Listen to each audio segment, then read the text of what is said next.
India से New Zealand की दूरी लगभग 13,000 किलोमीटर है। ठीक है, समझ गया। सोचो, अगर कोई इंसान इंडिया से न्यूजीलैंड पैदल जाने की कोशिश करे ठीक है, कोशिश करते करते मर जाएगा। तो क्या होगा? तो सबसे पहले उसे म्यांमार जाना होगा, फिर म्यांमार के घने जंगलों और पहाड़ी रास्तों से होते हुए पहुंचना होगा थाईलैंड।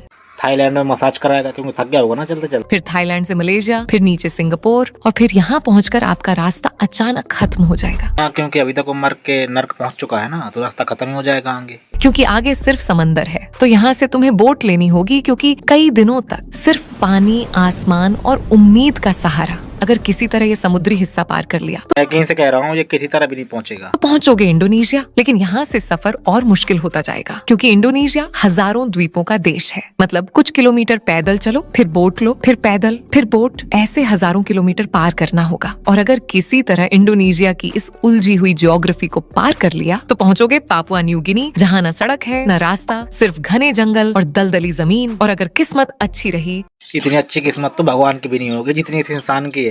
सारा मारी न रहा भैया, ये हर जगह बच जा रहा। किसी तरह इसे भी पार कर लिया, फिर सामने होगा साउथ पैसिफिक ओशन। यहाँ से न्यूजीलैंड तक हजारों किलोमीटर का खतरनाक समुद्र। तो फिर से तुम्हें बोट लेनी होगी, मुझे तो ये समझ नहीं आ रही है, ऐसे हर बार बोट मिलती कहाँ से? क्योंकि कई दिनों तक सिर्फ पानी, तेज बारिश और उम्मीद का सहारा। और अगर किसी तरह बिना डूबे ये भी पार कर लिया तो आखिरकार सामने होगी तुम्हारी मंजिल, न्यूजीलैंड। तो क्या तुम पैदल जाना चाहोगे? ना, हम ना जाना चाहेंगे। तुम्हें जाना है तुम जाओ, शौक से मारो। नीचे कमेंट करो।